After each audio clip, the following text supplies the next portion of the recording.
Good morning. I'm very happy and honored that I can now warmly welcome and introduce our next speaker, who is Professor Ulrich Gumbrecht. We have agreed that I should just make a short introduction. That's a bit of a problem with someone like Sen, precisely him, because he's this extremely productive scholar and intellectual, but I'll do it as short as possible. Sen is the Albert Guerard Professor of Literature at Stanford University. At the same time, he's associated with several other universities and research institutions, such as Collège de France in Paris, where he's a professor attaché, and the German private university, Zeppelin University. He has received numerous honorary doctorates, for example, from the University of Aarhus here in Denmark, and several others. The publications, well, it's an enormously long list, hundreds of articles. He has edited many books and written a lot of monographies. Among those, to name some of them, in 1926, Living at the Edge of Time, from 1997, The Powers of Philology from 2003, Production of Presence, 2005, Praise of Athletic Beauty, 2006, Stimmungen lesen, 2011, Präsenz, 2012, and after 1945, Latency as Origin of the Present, 2013, and I'm sure that there are much more on its way. In the everyday, one can read such contributions to, for example, the Frankfurter Allgemeine Zeitung and Neue Zürcher Zeitung, which one should know are probably, I would say, the two best newspapers in the world. Now, Sen is back in Denmark, meaning that you have been here several times before, so it's good to have you back again. Actually, you were, this is a lecture of excellence, as it's called here at SDU, and you were actually the first speaker at all in this series in 2006, where we were speaking about Stimmung. Today, the subject is the concept of presence, and it's very self-evident that you would be invited to this conference since you wrote a half-breaking book on presence in 2004, Presence, What Meaning Cannot Convey. This very volume, I bought it in 2005 when I was in Stanford for the first time, Stanford University bookstore, $18. And for me, this was a kind of an intellectual revelation, I have to say, and therefore I'm looking very much forward, together with the rest of the audience, I'm sure, to your lecture today on presence as a condition of aesthetic experience, with some historical speculations also. Thank you. Welcome.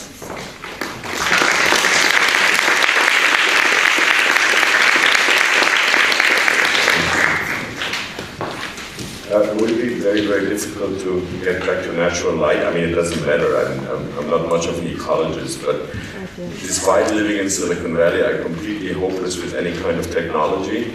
So I have no PowerPoint. I know that without having PowerPoint, you have no authority today, but so it's maybe in exchange for PowerPoint to take old age. I was already announced as a professor emeritus today. It's only going to happen next year, but yes, as a forthcoming emeritus, I claim this exchange. Maybe you take my pre-emeritus dignity instead of PowerPoint. And some natural light. I mean, if you're into ecology, maybe you think that's a statement. Anyway, you know, this was so kind to have this very, very nice introduction by my friend Anders.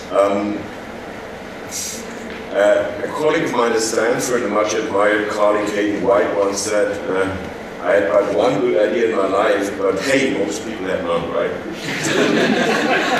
It's a little bit my case with the presence. I mean, you get always invited in your old age to talk about presence. I mean, I had not even remembered that at this university, at this August University, I inaugurated the lecture series talking about Stimmung, which is the derivative of presence. I didn't even remember that so often have I talked about presence. So, in order not to bore myself, because I think if I'm bored by what I'm saying, you will get bored. That's contagious. There's no way out of that.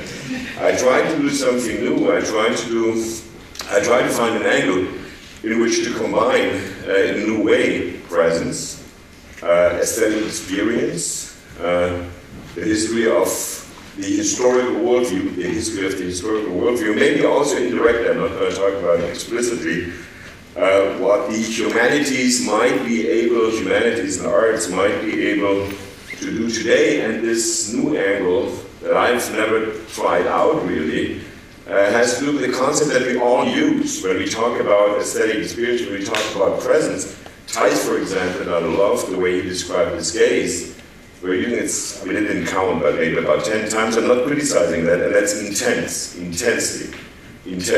So intensity is going to be my main angle. I'm not going to talk all that much about it, but the vanishing point from which under which I will try to bring together presence, aesthetic experience, and let's say historicity will be intensity, and I've never done that. So at least as I've never done that, I'm trying it out, and I want to endear myself to you, and endear my point of view to you. I'm not bored by what I'm saying. So let me remind myself, pre-Alzheimer's-ly, of what I normally mean when I'm saying presence. I mean, basically, coming from everyday experience, I mean tangibility. I mean, like in the sense that Theis was invoked from Latin pre-esse. Pre-esse originally, but etymologically is not temporal but spatial. Something that's in front of you, pre-esse, so you can touch it, tangibility. And unfortunately, for example, my wife over in California is not tangible for me at this moment. I mean, when I say she's present to me, she's present in a different way. You could have laughed at this joke, but it was lame.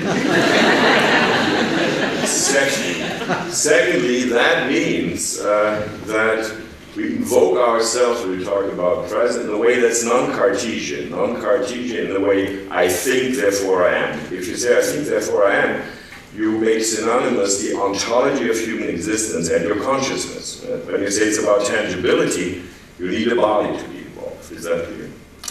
And once you have a body involved, as you could say phenomenologically, I mean, Waldenfels, who has been invoked here, could explain that much better than I do. Once you talk about human existence, including our somatic, our physical existence, then you have space, because space is precisely that dimension that evolves around the presence of the body. Okay? That's all kind of presence 101, or less than 101.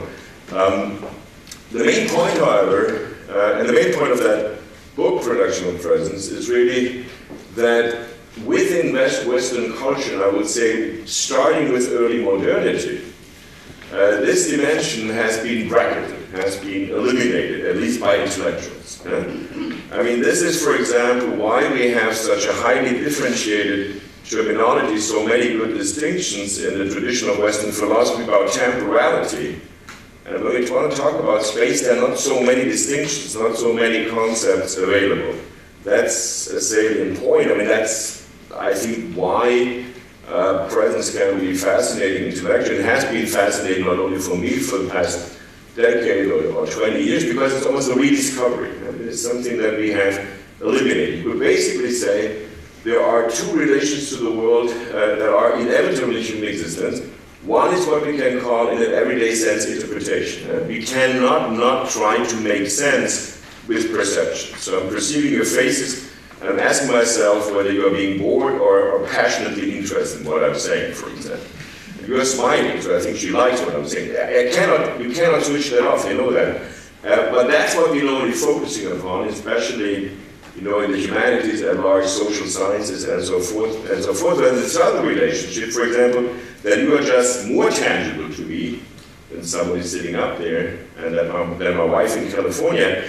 That is also something we cannot switch off. We constantly do that. We constantly operate that but it's normally not seen as you get this point. So when we talk presence, it is important to keep in mind that this is tendentially, and this is still true for our everyday, a dimension that we bracket. And that's very particular, I say, for modern, postmodern, transhuman, whatever you want to call it, Western culture. Okay, so that's just as a starting point.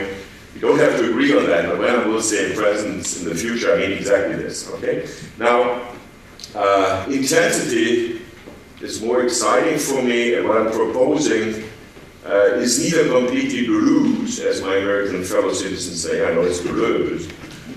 It's neither fully deluge nor fully science, it's a mixture of that. I propose, but I will say intensity in this lecture, I mean a movement, and I mean a movement of contraction from contingents, things being polyperspectival or things being just juxtaposed without any relationship, towards a structure in which those things are pulled together in an assembly that has contours, that has individuality, that has form, that has a singular form. So out of contingency towards something that has a form, something that has a shape, something that has identity, not in the gender identity sense, for example, but identity as a space, as a form, as a profile that is singular. That's what I understand by intensity. I think this process of bringing things together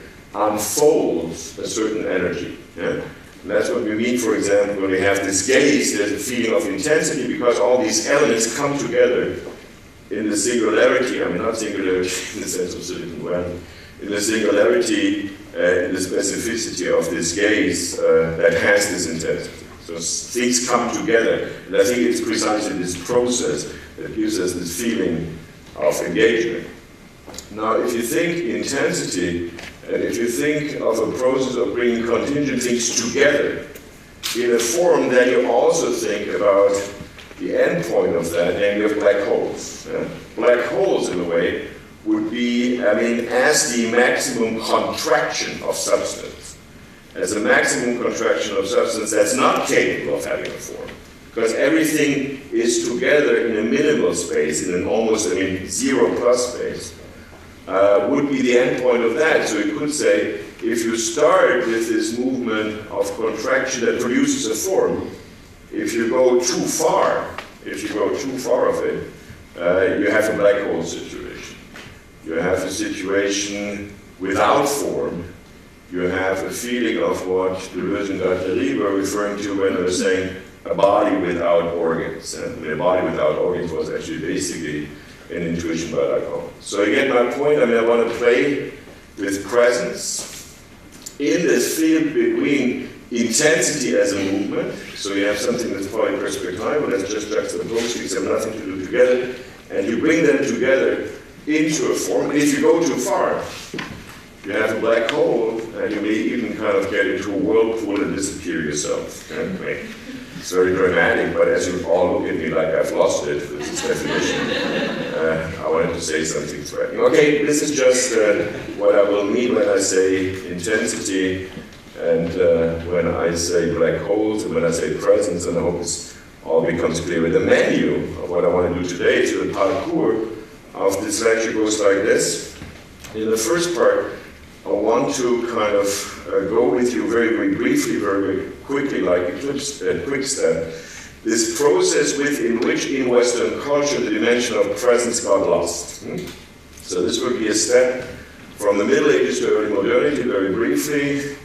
Then the first canonization of that in the 17th century, the century of rationalité, the century of Descartes, the century of people like Leibniz, etc., the century of mathematics, modern mathematics. And my hypothesis will be that what we call aesthetics, and the word aesthetics as we were using it, did not exist before the 17th century and could not have existed without this elimination of presence from Western culture. Is that clear? I will explain that, but that's my main thesis about what we're referring to when we say aesthetics. So I'm saying that what we call aesthetics is neither meta-historical nor transcultural. It is something that could only come up both as a concept and as a way of referring to the world under specific Western conditions. I'm not saying that African cultures or Asian cultures are not capable of doing aesthetics. Be that far from me, of course. I mean, it would be horrible and politically very incorrect, and I really don't mean it. But I'm just saying, you could also say aesthetics is a specific pathology of Western culture if you're into flagellating yourself. You get my point? So I'm not saying it's a claim of superiority, but it is specific to Western culture. In the second part, I want to describe this situation, this environment that has led to the emergence of aesthetics in present-day culture. So this is presence in a temporal sense. Now, in present-day culture, so I will describe how something about the predominance of a Cartesian worldview was dominant, how aesthetics was profiting from that, etc., etc. So how are these things today? 2017, how can we analyze it today? What is the, if you want, present state of aesthetic experience? Has something changed in relation to the early 18th century when this concept was first used? Is that it? And then finally, three parts, but the third part is very, very brief. I will try to relate that to intensity and to black holes, mainly to intensity. Now, as I'm speaking from notes, and I always do that, especially in lectures of excellence, but also in lectures of non-excellence, it's very hard to predict how long this is going to be. I mean, at the beginning you're all laughing my jokes and stuff, and then I get very loquacious and it takes long. Then you're looking at me like very sternly, then I feel embarrassed and I skip things and it's going to be quick. Now you look neutral and wissenschaftlich, scientific, almost like a German audience. It's going to last exactly 39 minutes, leaving 2 minutes for discussion. Okay. Whatever the length is going to be, the responsibility will be fully yours. Now, this historical part, and I'll try to be very brief. Let me make some contrast between medieval culture and early modern culture, because I think that the status of presence in medieval culture was completely different, so that one could say emphatically that is very, very incorrect. Medieval culture, typologically speaking, was a presence culture in an exemplary way. Human self-reference in medieval culture, coming from Genesis, but not only coming from Genesis, was clearly a self-reference that included the body and the spirit. Yeah? Think of Genesis. I mean, first God takes some dirt, some earth, to build Adam, and later on Adam's rib to build Eva. So that is the somatic part, and then there's this respiration of God, this breath of God. I mean, that is the spiritual part. So the self-reference is a double one. Modern self-reference, take Descartes, is purely spiritual. Is that clear? So the body falls by the wayside in the transition from the Middle Ages to early modernity. That means, secondly, in relation to the material world, so I'm not talking about world in the philosophical and Heideggerian sense, material world, natural world, that medieval self-reference implies that humans are inhabiting the world. They are surrounded by the world. They are part of the world. They are part of God's creation on the seventh day, and so forth and so forth. Part of it. I mean, I'm not saying it all comes from the Torah, it all comes from Genesis, but as people were believing in that, that is a good way of referring to it. Okay? Whereas the modern relationship, and still our relationship to the world, is a subject-object relationship. We consider ourselves being observers, being pure consciousness. We consider ourselves to be outside observers of the world of objects. And there's an ontological gap, because if we consider ourselves consciousnesses, I know that the plural does not exist, that means we are ontologically different from the material world, from the world of objects. Is that clear? Thirdly, a modern world observer, us modern, we constantly interpret the world, and by interpreting the world, we produce knowledge. So we think of ourselves as producers of knowledge. Everything we're doing, we don't have to be academics. Maybe it's even better not to be academics. We produce knowledge. Whereas there is no production of knowledge in medieval self-reference. The modality of having knowledge in the Middle Ages is revelation. God decides how much knowledge he or she wants to give us. It's revelation, you get my point? And so, I mean, fourthly, and I could go on and on and on, you could say, in modern culture, we constantly try to use knowledge in order to transform the world. That's what we consider to be history. Yeah, we apply knowledge, and we feel that we have an obligation, somehow, an urge, to transform the world based on our knowledge. Yeah? I mean, this is what humanity is always criticized for, that they're not good enough in applying the knowledge that they're producing. Whereas, the revealed knowledge of the Middle Ages was absolutely not mandatory, was not an urge to transform the world. It rather was a knowledge that you could use to find your place in the world, to find your place in rituals that you could consider a kind of choreography, to participate in the organic non-self transformation of the world. Is that clear? So, okay, I could go on and on and on. The point I want to make is that in the emergence of Western modernity, what we call modernity, these presence elements, the somatic self-reference, the body, this being part of the world, inhabiting the world, this being revelation coming from God, is being reckoned. And we can't say that the 17th century is the first century that does not only participate in this historical movement, but that reflects this historical movement, and this is Descartes. I mean, cogito ergo sum, for example, became so successful, had such resonance. It was not an invention by Descartes, because it kind of described the state of the art. The state of the art is very, very different from medieval culture. But for example, the entire reflection of Leibniz about the monads, mathematics becoming so central, is another symptom for that. Is that clear? Now, I think only against this backdrop can one understand why in the 1730s, and it was a master thesis, it wasn't a master thesis, so an academic apprenticeship, a young German philosopher, Baumgarten, at a university which in the early 18th century was very, very important, Halle, close to Leipzig, wrote this in Latin, this dissertation about aesthetics. And he was saying, well, there are certain situations in which our experience of the world is not only conceptual, it is also sensual. Yeah? The senses enter there, the body enters there, tangibility. He mentions tangibility enters there. And in order to describe that, he borrows a word from ancient Greek, and that's aesthesis, but aesthesis didn't mean aesthetics, it means perception. So it is an experience of the world, says Baumgarten, that includes perception. But you get my point, that this was exceptional for him, that this was specific for him, was a new thing that could not have happened in the Middle Ages. You get the point. My claim is that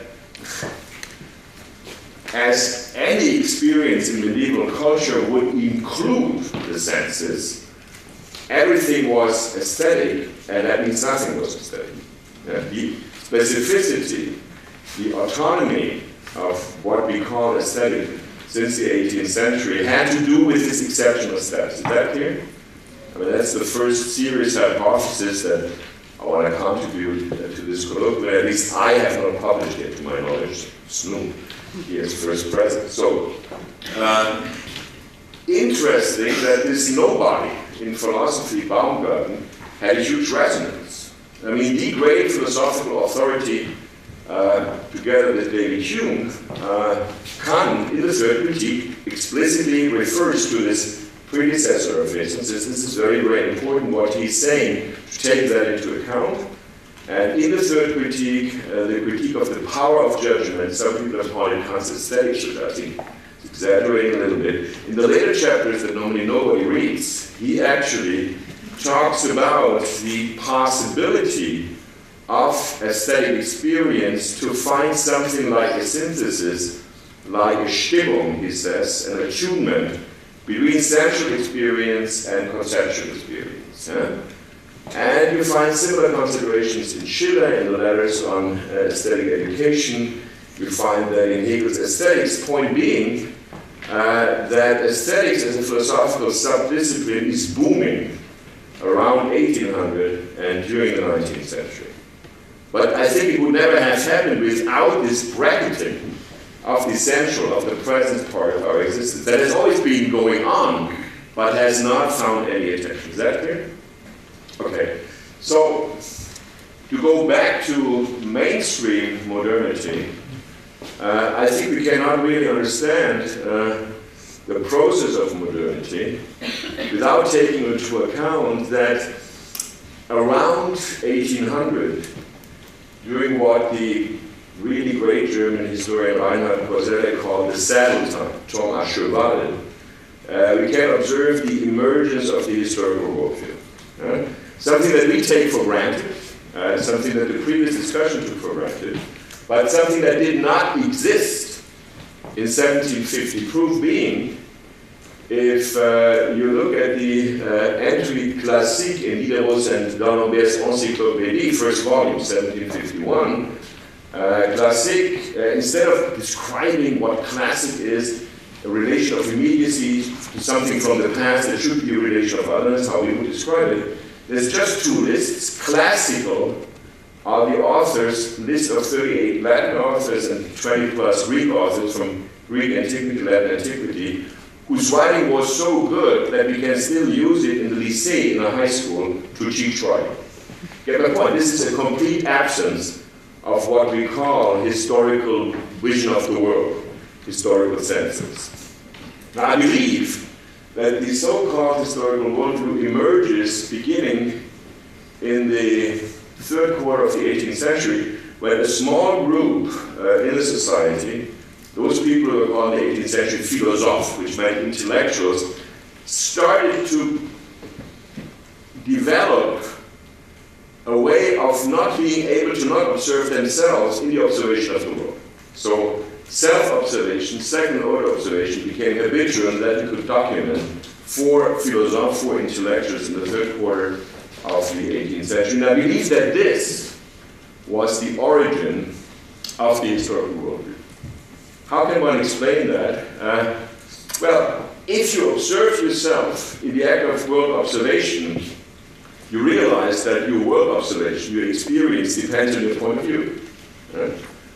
And as you know, quickly, that there's always potentially an infinity of points of view, you also realize that each object has a potential infinity of representations. And that is something that, if you forgive my language, drives philosophes crazy towards 1800. I mean, there's a real horror vacui, epistemological horror vacui. I mean, the young Heinrich von Kleist, who was not much of a philosopher, but an artillery officer, interestingly, after reading 20 pages of Kant, enters in what Kleist specialists call a Kant crisis. And that was a close to clinical depression, as he wrote to his fiancée Wilhelmine, is when I'm reading Kant, I believe that objects no longer exist. Yeah? And so, okay. The second problem that comes from this second order observation is somebody who observes herself in the act of world observation realizes that world observation does not only go in the Cartesian way through concepts, but that the body plays a role too. And this is late 18th century materialism. How does the physical, the perceptual appropriation of the world relate to the spiritual, the conceptual appropriation of the world, experience? That's what you call Diderot, for example, the champion of that, late 18th century materialism. So you have two problems. The two problems get solved very quickly, although only retrospectively what I will now describe can be identified as a solution. The second problem, materialism, gets solved by eliminating it. There's not much talking about that during the 19th century. One could actually say, and I would say with more authority if I knew more about the history of science, it only comes back in Einstein's relativity. It doesn't play a role during the 19th century. What I want to focus upon as the origin of the historical worldview is the problem of perspectives. I mean, infinity of representations for each object of reference. I think this gets solved by switching from a mirror-like, from a one-to-one principle of world representation, There's one canonical description for each object of reference. This is the principle of the encyclopedia, which is an invention of the 18th century, to a narrative epistemological principle. From the early 19th century on, if somebody asks what's Denmark, you have a tendency to tell the history of Denmark.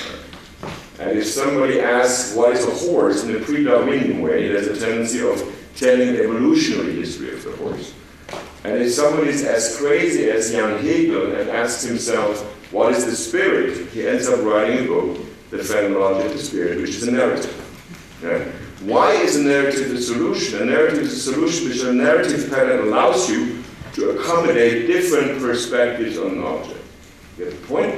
With the claim, then, that this sequence is philosophically necessary, that you can identify regularities in transformations of the world, what people have been calling laws of history. Is that clear? So this is the historical worldview, and all of a sudden, around 1830, it is so firmly established that people believe time and temporality is this. It is the capacity to work the past through and leave the past behind yourself. It is secondly a future that appears as an open horizon of possibilities that we can shape, that humans can shape.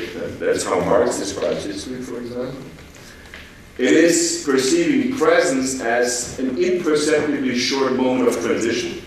Presence has no substance. This was a quote from Baudelaire, Peintre de la vie moderne, 1858. Moment imperceptiblement bref de transition. And fourthly, that this present is the epistemological habitat of our Cartesian self-reference, of the subject, capital S. That in the present, based on experience from the past, we as subjects, as consciousnesses, choose among the possibilities of the future. And that's what we call agency. That's what we call active, handling. And that becomes central for the human self-reference. It is central today. And the capacity of acting is what makes us humans. And I'm not saying animals cannot act. I'm not getting into this discussion. I'm just describing historical. And finally, the historical worldview, of course, also means that time is a necessary agent of change. Things cannot not change in time. Is that clear?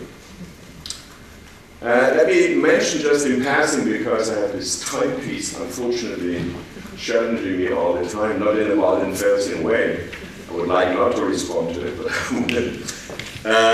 That while this historical worldview becomes the main axis of Western thought and very dominant and being imported by colonialism, and until the present day, I would say, is a basis, for better or worse, of global communication, there is a different worldview on the periphery that I would associate, and this is the book I'm presently writing, with Diderot, with people like Goya, with this very strange philosopher of nature, Lichtenberg, with Mozart. I mean, great cultural protagonists, but people who were not as much as Hegel or Marx, for example, in the center of what we consider to be our world. In that worldview, the soma is never eliminated. Soma is never eliminated. In that worldview, contingents, polyperspectivism is never eliminated. So polyperspectivism is never transformed into a necessary sequence. In that worldview, you are not claiming that things happen necessarily. In that worldview, you have to have judgment. So this is a worldview that I'm not saying is identical with aesthetics, with an aesthetic relationship to the world, but this worldview has an affinity. Is that clear? So precisely because the soma is not eliminated, precisely because polyperspectivism is not eliminated, precisely because judgment, I mean having a plurality of possibilities and you judge, is not eliminated. So I can say that the 19th century and the early 20th century, the Western worldview goes like this. What dominates in the everyday is the historical worldview. Yeah? Historical worldview is not only for historians, that is also for capitalism, because you need an open future. Without historical worldview, you can also not imagine socialism.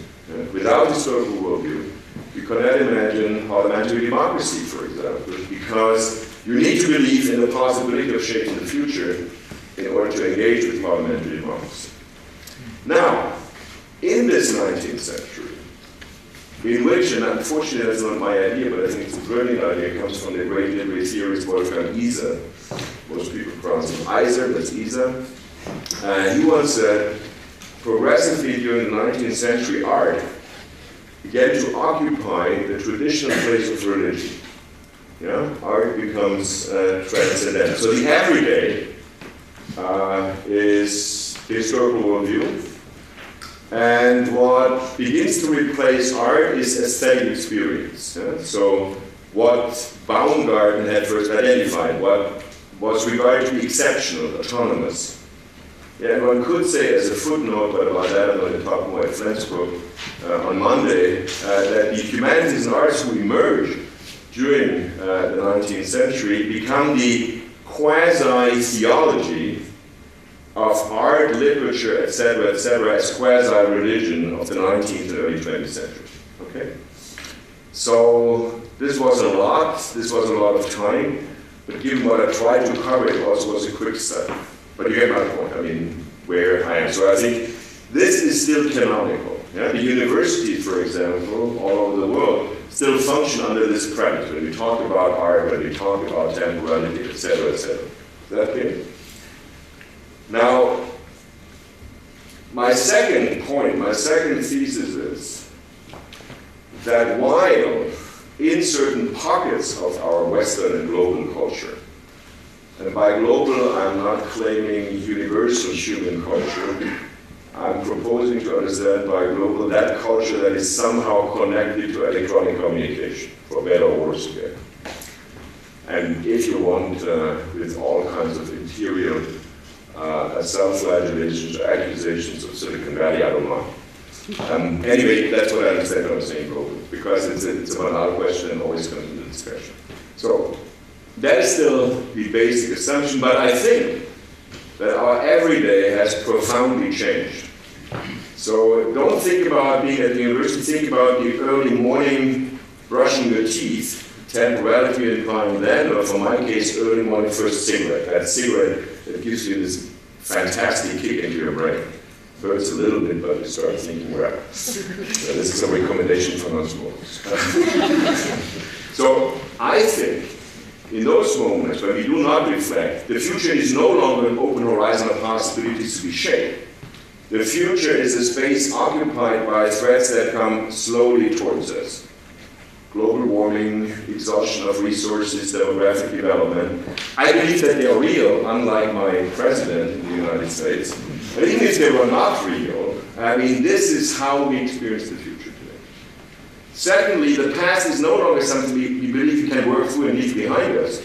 I think largely due, not exclusively due to electronic storage possibilities, the pastness as I like to call it, is something that aggressively invades the present. I mean, to give you one example, if until 200 years ago, the year was symbolically structured by saints, every day had several saints in the church year. Now there is no day that is not multiply Memorial Day. I mean, every day is being celebrated as the memory of something. Nobody can really write a dissertation in history anymore in which the rule would be that you take into account all accessible documents. Nobody today in the electronic age can really take into account by writing a dissertation all accessible documents, completely impossible. And so forth and so forth. Now, between that congested future and this aggressive pastness, thirdly, and this is where I want to go, our present is no longer an imperceptibly short moment of transition.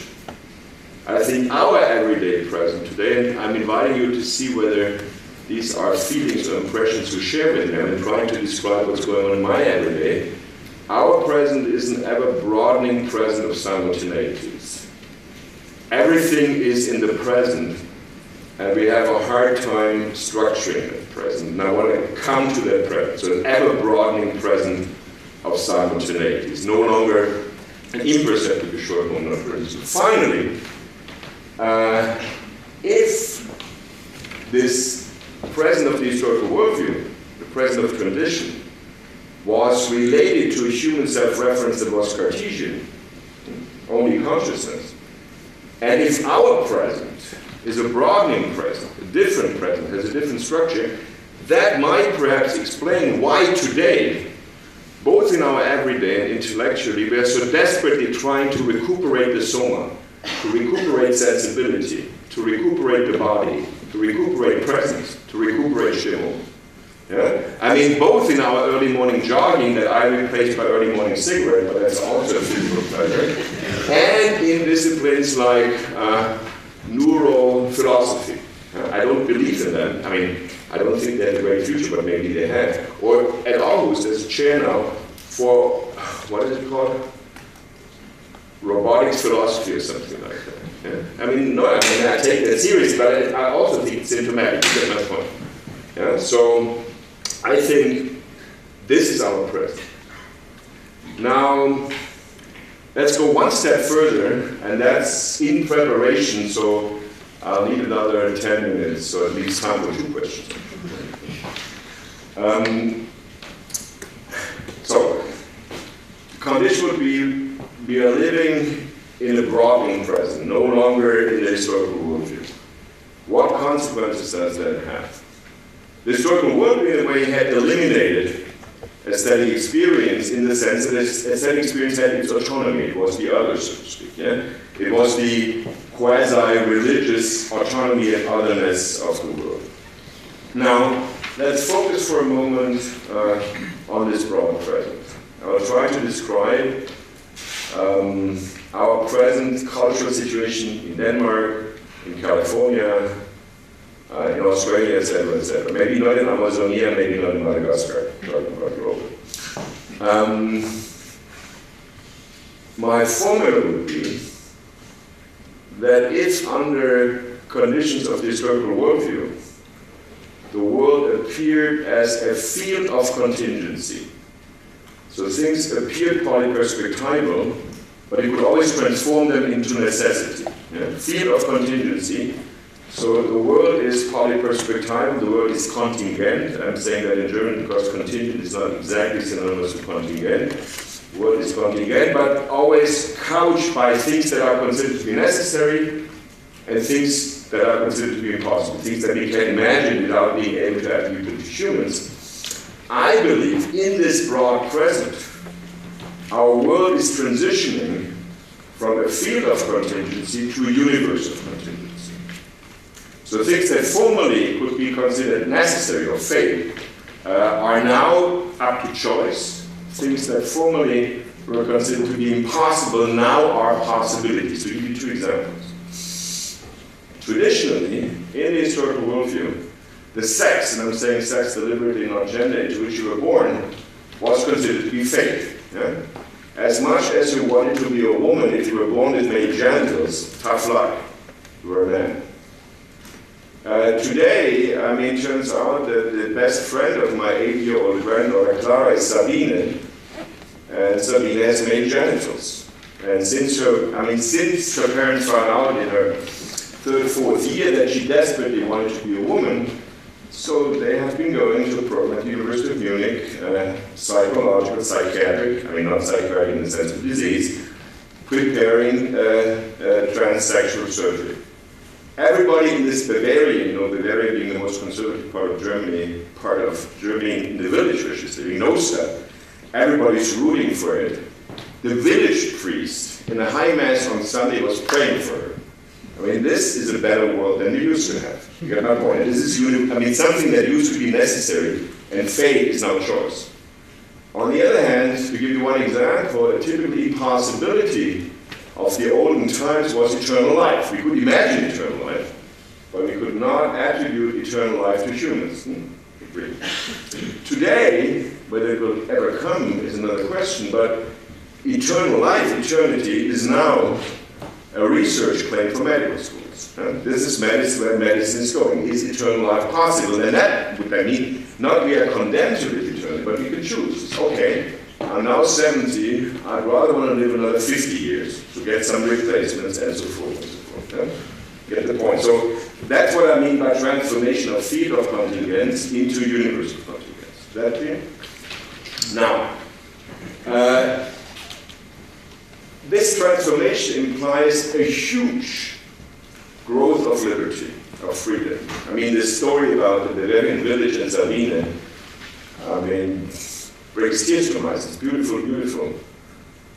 But I think that at the same time, it might be not only for non-intellectuals, but for us too much complexity. Yeah. I mean, to live in a universe of contingency where everything is up to choice and to grips at every given moment may be too much. I mean, I oftentimes think it's too much.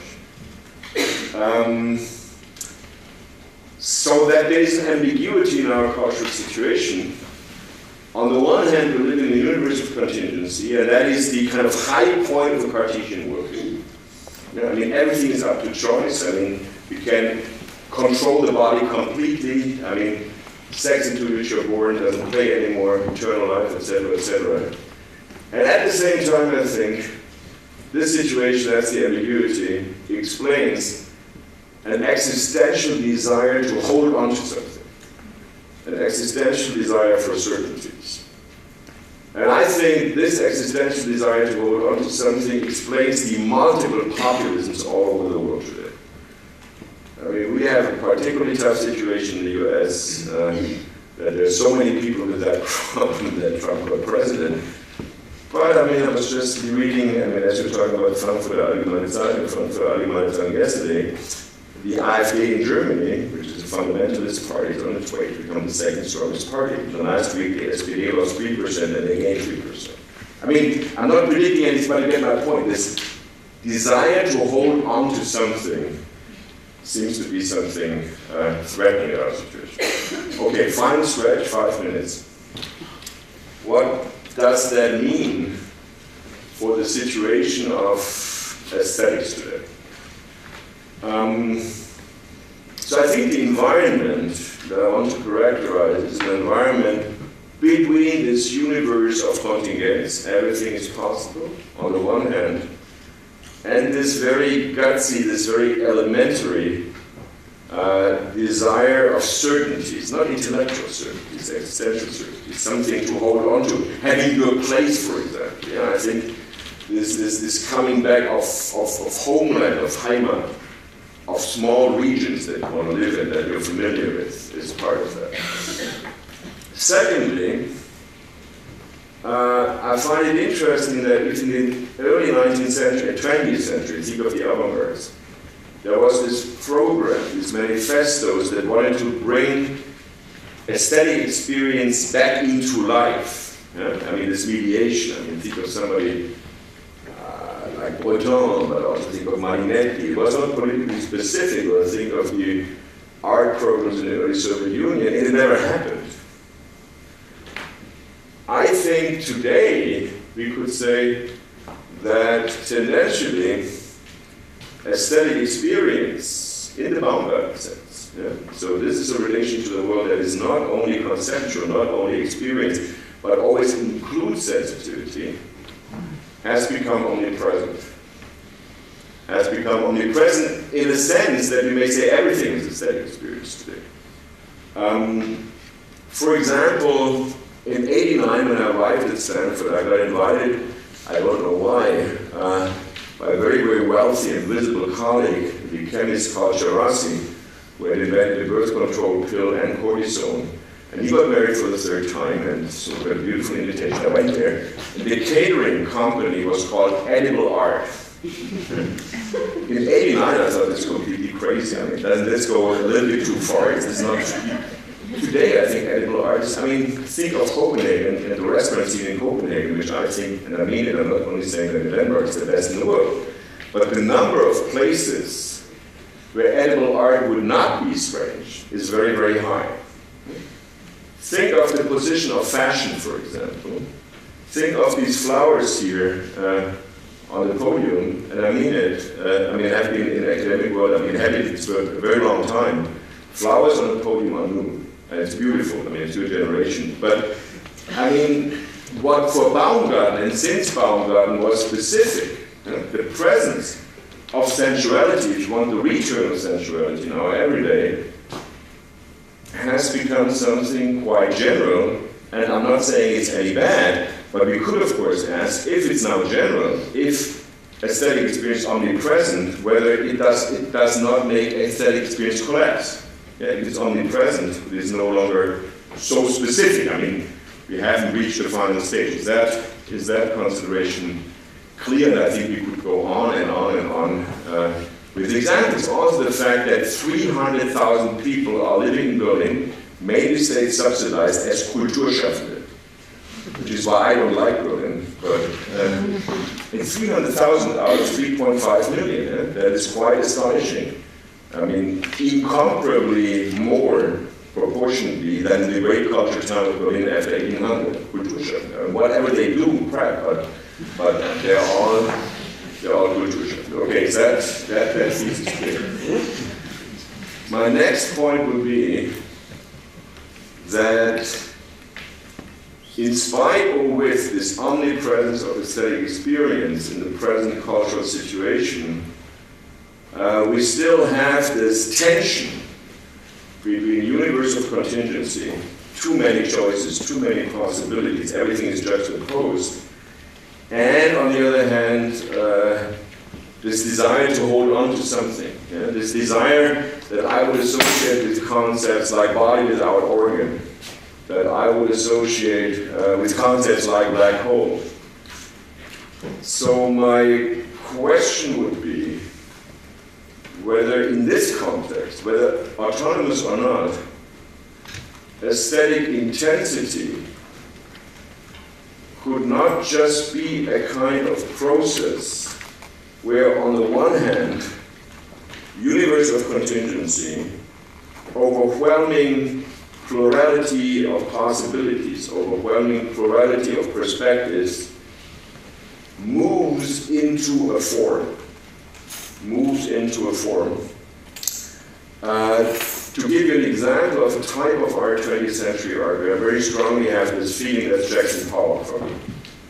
Yeah? I mean, that if you cannot look into the eye of a Pollock picture, but if you dare to engage with the whirlpool of a Pollock picture, you have this experience, I have this feeling. So there's an infinite plurality of things that is still sensible, that is still somehow there, but at the same time, those paintings have a form. But you could also imagine the other movement. So this would be out of universe of contingents into an individual form, into something like Pollock 5, I mean, my favorite Pollock painting. And on the other hand, that would also be a movement of intensity. You would have something like a body without organ, an unarticulated body, which within aesthetic experience, within the process of intensity, becomes articulated. That would be, for me, my favorite side of aesthetic experience, namely sports. Yeah? I mean, if you have the two teams, for example, of a women's handball game, I think this is the best national sport in Denmark, is that correct? I wanted to show that I know something about sports. But I mean, Denmark recently played really Germany well. They should have won in this memorial game in Copenhagen, but they tied Germany, so they won one. Anyway, you could say, when the teams come into the stadium, they have no form. Yeah? I mean, there are 11 bodies that are juxtaposed. At the moment that the game begins, and any sport begins, doesn't have to be a team doesn't have to be a team sport, all of a sudden you have a form. So something that was not articulated, something that was this holding on to part, sheer body, comes into a form. So my dream, in a way, or my hope would be that aesthetic experience via intensity, omnipresent or not, in this present cultural situation between universe of contingency on the one side, too much complexity on the one side, and this dangerous, threatening desire to hold on to something on the other side could activate us not to have a middle level in the Aristotelian sense, but to have this unstable moments of form. Unstable moments of form, unstable moments of form that are never permanent. Yeah? So this is not the form of a sculpture, but this is the form of your relationship. This is not the form as a computer or robot could identify a projecting hollow painting, but the moment in which you feel. This is infinite complexity cast into a form. I think there is no way, I mean, if we think about ourselves, the art historians, the museum people, people who teach literature as teachers, that we can teach that and that we can guarantee our students that this will happen. These processes of intensity in our time. And by the way, I thought the 10 minutes that you engaged with this Gates was such a moment. It was absolutely fabulous and it was beautifully unstable because when you stopped, it was gone. I felt, no, I mean, I think this is not like the materiality of sculpture. It is a moment when it happens, a moment when we are neither depressed by overwhelming complexity, nor tempted by this holding on to something very elementary. So I think this would be not my diagnostic, but that's my impression and my tentative and experimental impression. What aesthetic experience on a historical background, against a historical background, including presence, could be today. I mean, we have 3 minutes time. I thank you for your patience and the passionate neutrality of your faces, which made it possible to say this all in 1 hour. Thank you.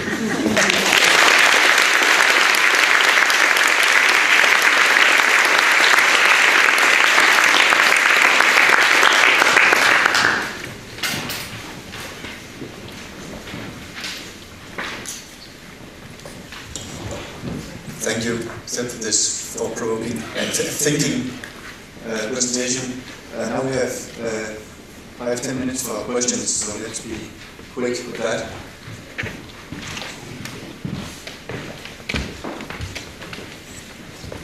My name is Rasmus. I'm a curator at the Legal Art Museum. Thank you for a wonderful, very inspiring lecture. I want to invoke Adorno and Benjamin. Adorno being very, very skeptical of anything that felt pleasant.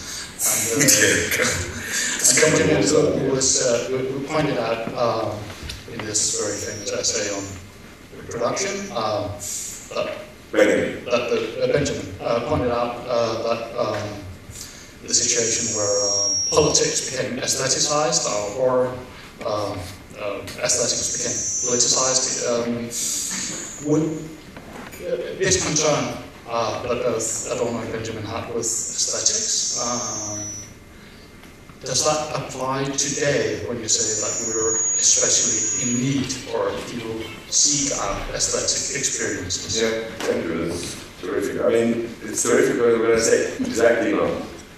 I mean, I cannot help admiring Benjamin, but take into account that the artwork essay by Benjamin is similar according to our quotation index is still the most frequently quoted essay text in the humanities. It's kind of bad. Because I think that this ending, that is completely plausible, may have been the right thing to write in Benjamin's time. I mean, the dawning of fascism, and this was written after 1935. You know, probably with some memories of the 36 Olympics, which were completely that. Aestheticization of politics. But this is why I try to be almost, careful is not my thing, but to carefully locate what I was saying in 2017. I think actually today aesthetics of politics is hugely important. And what you're seeing, of course Trump can trigger a nuclear war every day, we all know that.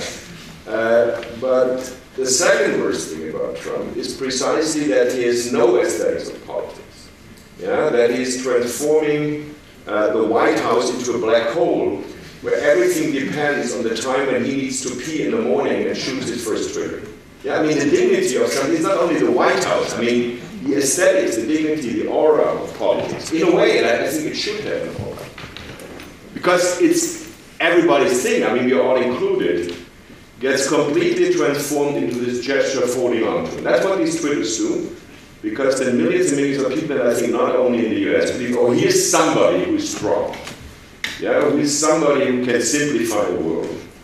Whereas, I'm deeply convinced, I mean, talking as an American citizen, that Obama will go down in history as a greater president than we think now.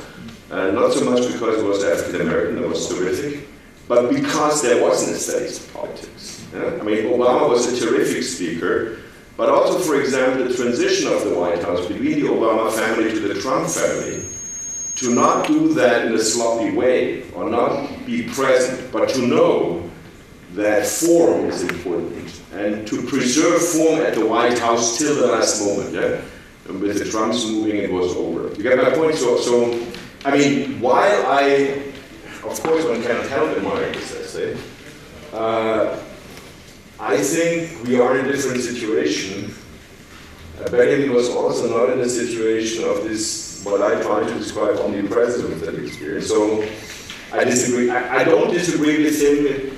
I mean, I disagree with him if I take it as a prescription for today, but I think I don't disagree with him because our situations are so different. Just as a footnote, and I have to admit, although I'm from not too far from where Adorno was born, I've never liked Adorno, but his insistence of form, for example, in this absolutely amazing essay on Hölderlin, Paradoxen, the insistence of form, that would go a long way in my sense, in the sense of intensity. Yeah? I mean, transforming universe of contingents into a form, and into a form that never lasts. So it's not the form that you find on the paper as verses, but this form of prosody that you feel when somebody is reciting the prosody. So all of a sudden, I never thought about it. Like under these premises that I tried to describe for the present, Adorno's aesthetics more than I ever thought.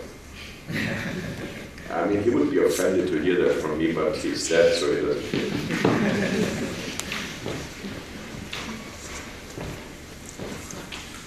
One more question?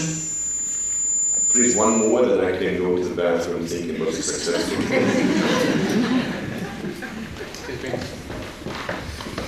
My name is Rasmus as well. We didn't coordinate that, and thank you for a wonderful presentation. Actually, thinking about your description about the historical times and now the transition into something else, I'm not sure if you already coined that or have a term or headline or title for that situation. Do you? Present situation. Yeah, exactly. I mean, both the transition, the going from a historical way of thinking about the world and then to a situation now where the conditions of presence are different.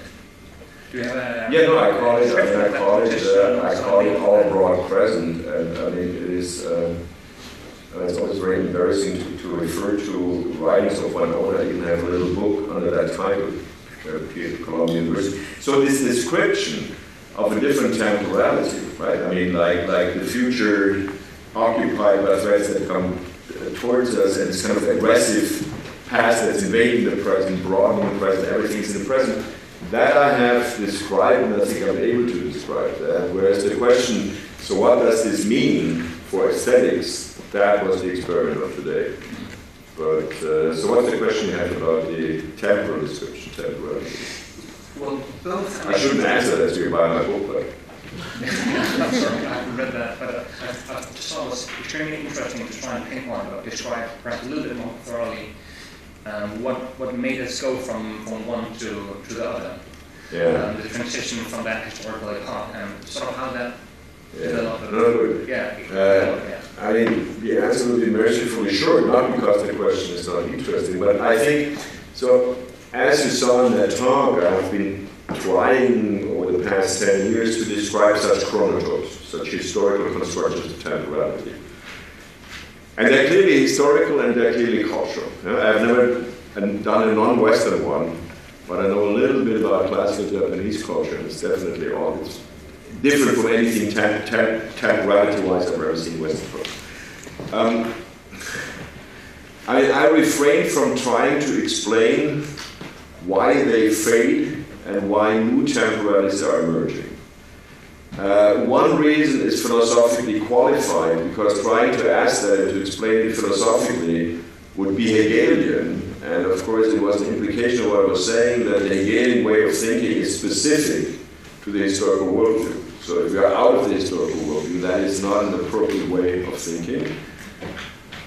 But I would also say, that's the second answer, because my experience is kind of devastating for my self-image. Whatever I come up with as explanations is so banal that I'm embarrassed. Yeah? I mean, growing world complexity, for example, you can always say that. Yeah? So I don't know. Thirdly, that's also half banal, but I do think there is a certain possibility, there is a relationship to electronic technology. I'm not saying exclusively, yeah? But for example, what I was describing as this melting away of the poles of what is necessary, fade, and what is impossible, I mean, this has to do with the computation potency and power of those machines, without any doubt. Or, for example, the relationship to the past. And the past, this is not a thought-through past, that's just materials from the past, that they are so present that we always already have too much of it. That has to do with the storage power of electronic technology. So this is not my all-over joker answer, it's everything depends on electronic technology. But I do think that in the emergence of this broad present, that certainly began much earlier than electronic technology, it plays a very strong reinforcing role. That would be my guess. Now, the mercifully short answer got very long, sorry. Thank you. Okay, thank you. There were a few more questions. We don't have time for more, but there is a panel debate tomorrow, and there will be possibility to ask more questions tomorrow. For now, thank you to Ted for a wonderful talk and very inspiring. Thank you.